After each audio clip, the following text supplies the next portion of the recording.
Hey guys, welcome back to Heart Breathings. My life is a little bit in chaos right now, so I thought it would be the perfect time to just literally have a sit down on the floor with my coffee and have a chat about what am I doing to stay connected to my writing and some of the tips that I can share with you on how to keep writing even when your life feels like there's a lot of uncertainty or you're in the midst of chaos, which I figure a lot of us are kind of feeling that right now. So if you're interested in my tips on how to write even when your life feels like it's in chaos, then just keep watching.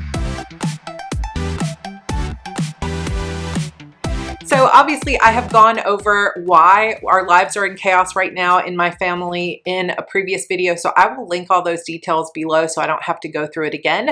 But I will just say that as of August 31st, our small family of 4, which includes a 2-year-old, almost 2, a 9-year-old, and my husband and I, we have nowhere to live as of August 31st. So we have to pack up our entire lives, put it into long-term storage, and then we're going on the road to live kind of in Airbnbs in different locations throughout mostly the South. So we are trying to get a lot done. And even though I have this wonderful Kanban board tool up here and I had this lovely plan for Q3, everything has gotten kind of fruit basket turnover in our lives.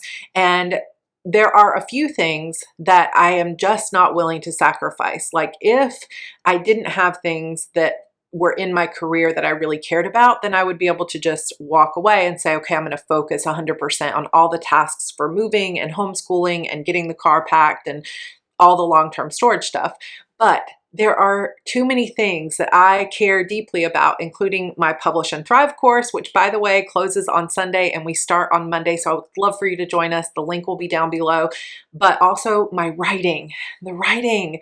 I have sacrificed my writing for so many things in the years past, especially during the time when I was pregnant and having a baby, and I just was not as creative.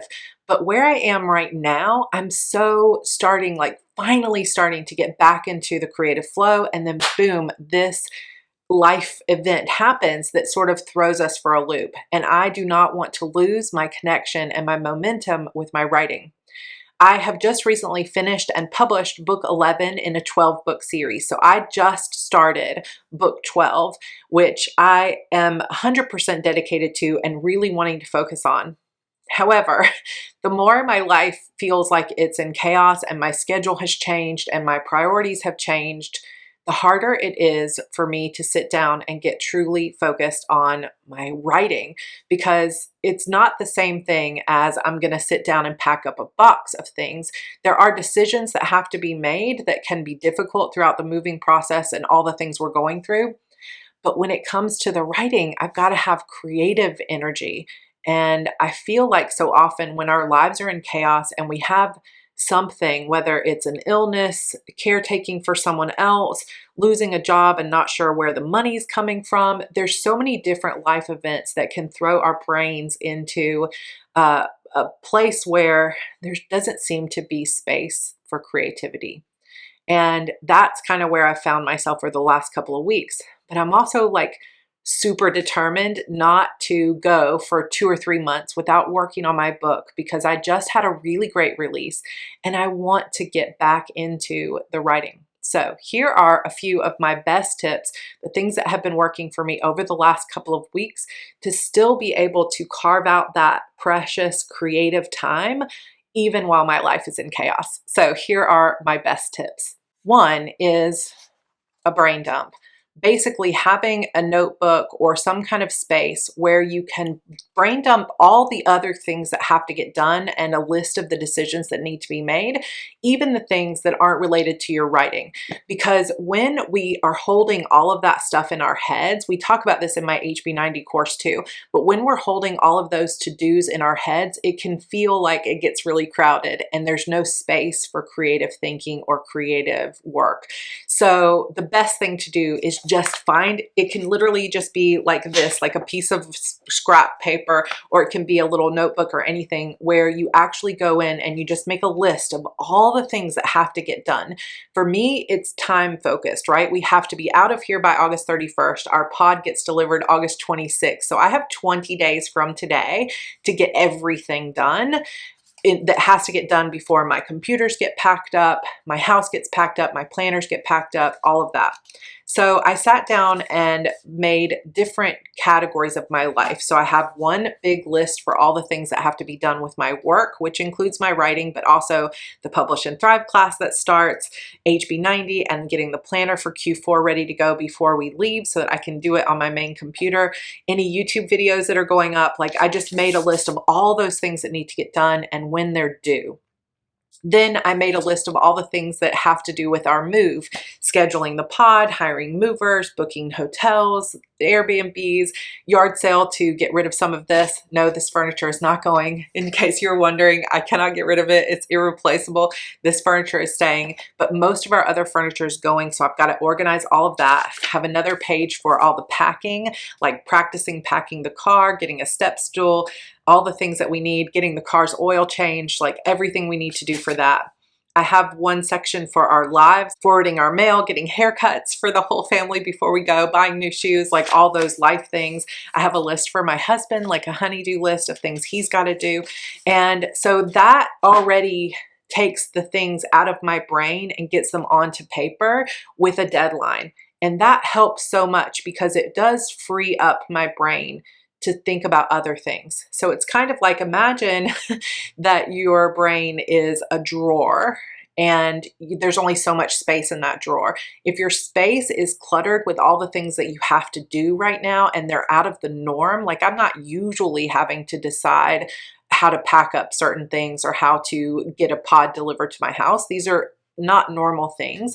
It's so much better to kind of empty the drawer a little bit by getting it out of your brain and onto the page. Then it feels like it's taken care of. I can schedule it on my Google Calendar or whatever.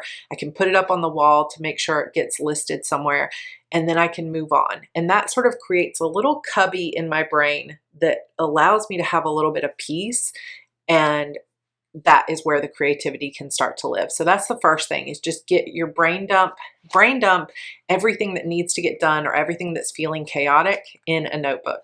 Number two is get intentional. So when your life feels out of control or chaotic in some ways, it can be really easy to just let the day-to-day sort of wash over you like a wave. You know, when you're in the ocean and you're sitting there and the wave tumbles over you, it's like a daily thing when you're moving or when your life is in chaos, that wave is crashing over your head. And so all you're doing is really reacting to whatever's happening at any given moment. You're answering this email, you're answering the doorbell, you're trying to get things ready for a showing, or it's caretaking or whatever your particular situation might be. So what you have to kind of do to make space for your writing is to really get intentional. And that means taking a step back from the chaos and the busyness and saying, where can I create time? What do I really want to get done? And being really intentional about that. Now, part of this and being intentional and making a plan for when you're going to write and how you're going to be creative also goes hand in hand with this idea that you cannot expect yourself to be superhuman right now during this time. So if you normally write, say, 2,000 words a day, during this time of chaos, maybe ease up on that goal a little bit and don't beat yourself up over it. Maybe your schedule is going to have to change a little bit. Maybe you won't finish this book as quickly as you expected, but you have to give yourself a little bit of breathing room. I talk about this a lot, and it's very important in our lives as creatives, is that what you want to try to do is build up positive momentum in your life, not negative momentum. If you set superhuman goals for yourself, like I'm going to pack up 12 boxes, get these 5 things done on my to-do list, and I'm going to write 2,500 words today, when 2,500 words is like a max that you usually do when your life is normal, then you're basically setting yourself up for disappointment and negative momentum, because you're going to hit the end of the day, you're going to be exhausted, and you're going to have written 500 words instead of 2,500. And then now you're behind. And then tomorrow you get behind again. And the next day you get behind. And then it just starts to feel like this heavy weight on your shoulders. And if you're anything like me, it is twice as hard to get creative and enjoy your writing when it feels heavy, when it feels like this burden and that you're behind and that you're letting yourself down and letting other people down. So what I like to say is, during this time of chaos, it hopefully is just going to be a temporary period in your life, but it could last. For us, we don't know. It's going to be indefinite. So I'm trying to take some of that burden off and get really intentional about what is it that will feel good to be writing right now? Like, how much time can I really afford to spend in a day that feels realistic for me? And then how much can I realistically get done in that amount of time? So for me, I can't necessarily, like I normally would, carve out a time of day like 9 to 11 in the morning or 10 to, noon every day. So instead, I have to just say, I am going to find a 1 hour period of time somewhere in every day to get some writing done. And I am not currently giving myself even a specific goal of how many words or how much plotting has to be done. All I'm doing for myself is saying, I'm going to spend 1 hour. And I can't really decide when that hour is going to be until the day appears. So, for example, this morning I got my list out. I decided what of these things on this to-do list I could get done today. And then I asked myself the question, just right there as I'm having my morning breakfast and coffee, I said, when can I carve out my writing time today? And I got really intentional about it. Instead of letting the day sort of wash over me and then ending up at the end of the day with nothing, I decided intentionally in the morning when that time would be. So I have already gotten 1 hour of work done this morning because I set aside the time for it and it felt so good.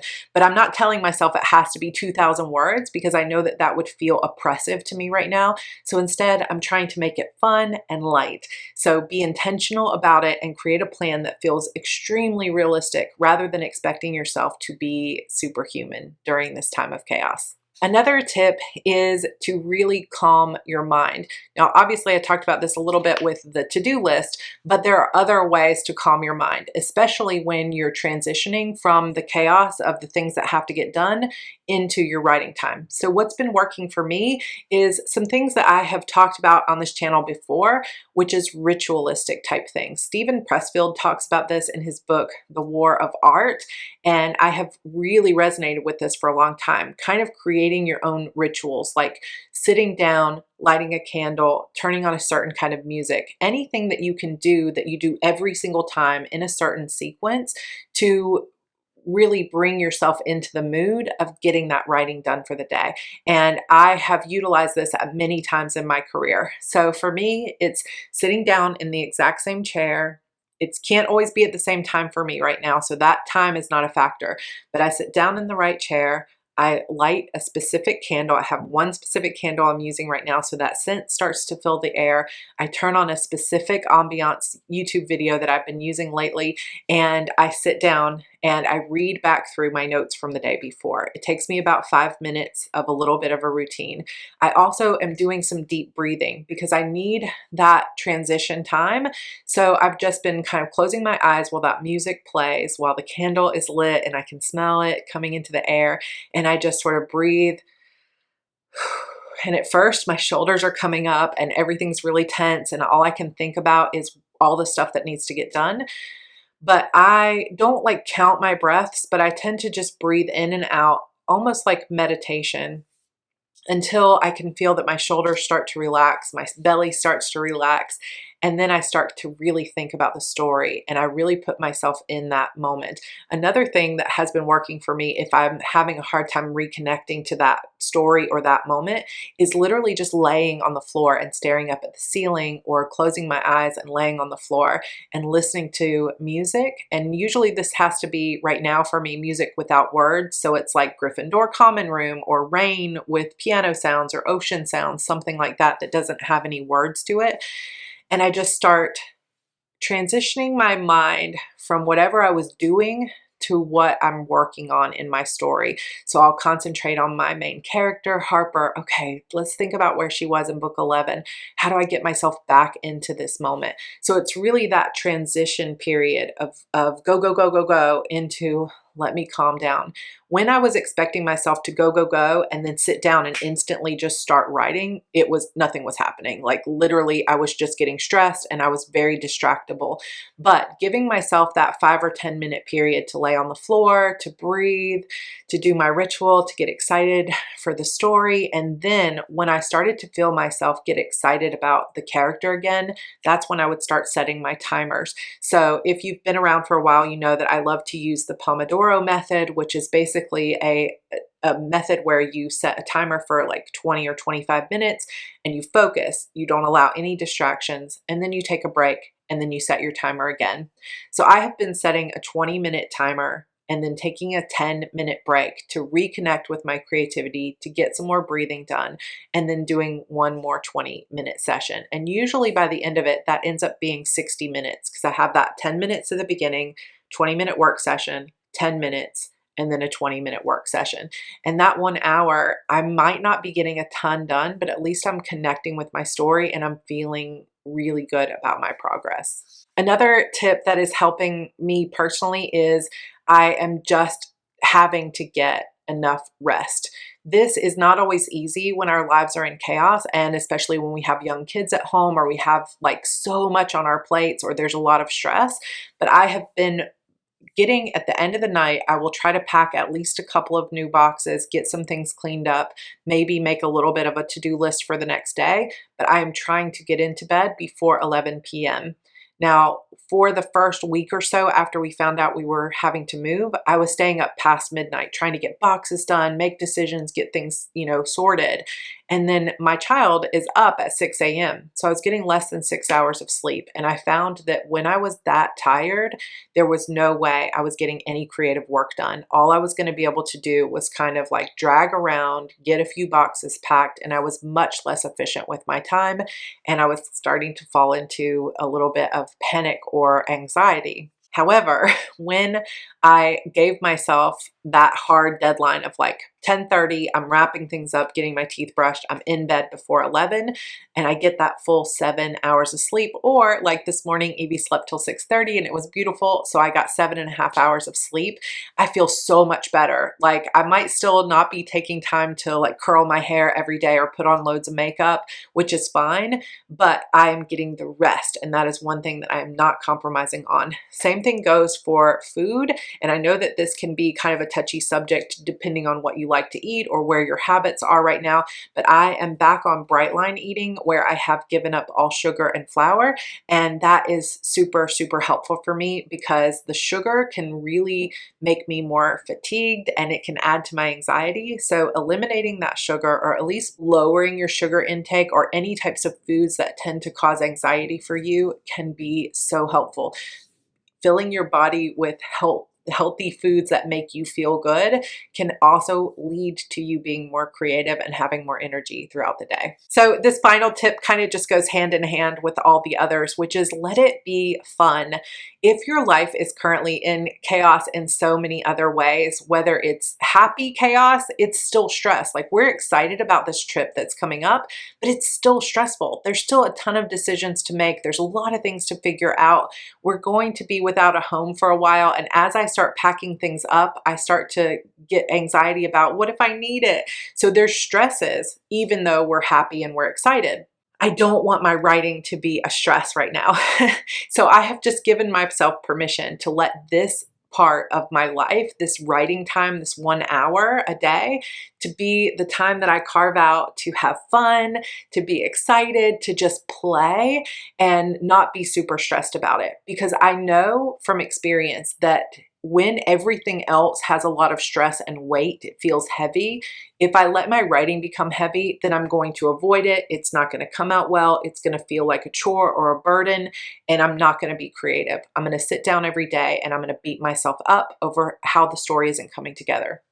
But if I take that time to really just like, it's my writing time, and let it be my escape from everything else, and just say, this is going to be super fun today. I cannot wait to get excited and get back in the creative juices with this character, then it becomes a gift in my life. When all else is chaos, it becomes this beautiful space just for me during the day when I get a chance to play and have fun. So just let it be fun and give yourself permission to not have to hit those deadlines, get those word counts, you know, all that stuff. Just say, this is my fun time. This is my escape. And I bet what you'll find is that you get more done than you would have if you were setting these big, lofty goals. Okay, guys, that's all I have for you for today. I will be hoping to stick with my Thursday videos, though they might come out on Fridays or I might miss a few weeks here and there. But thank you so much for all the words of encouragement. It really does truly mean a lot. I also am still going to be putting 100% of myself into the Publish and Thrive and HB90 courses. So if you are interested in joining, Publish and Thrive is only open for a few more days. We close on August 8th. Registration will close at midnight Sunday night, and the course starts on Monday. We have 2-hour live Q&As every single week on Thursdays from 3 to 5, except week 4 this time is Evie's birthday. So we're going to have week 4's live will be on a Saturday, and it's going to be awesome. There are lots of new updates coming into the course this time, and it's going to be super fun. This is the last time I will offer this class in 2021. So if you're on the fence about it, but you're really wanting to try it, I will have all the links for you down below to join that if you would like to. So come join us. Other than that, I do hope to have a few extra videos for you coming up about setting up this beautiful new B6 Stalogy that I have, how I'm packing up my scrapbooking tote to carry all my stuff with me. So there'll be a lot of those kind of videos coming up, as well as hopefully a few of those Great Ideas series videos that I had hoped to get up earlier this year will be coming out for you, like how to stick to one idea instead of always reaching for that shiny object. So if you enjoyed this video, please go ahead and hit the like button down below. Also, would love to have you subscribed and become part of our Hearties community. And I will see you guys in my next video. Bye.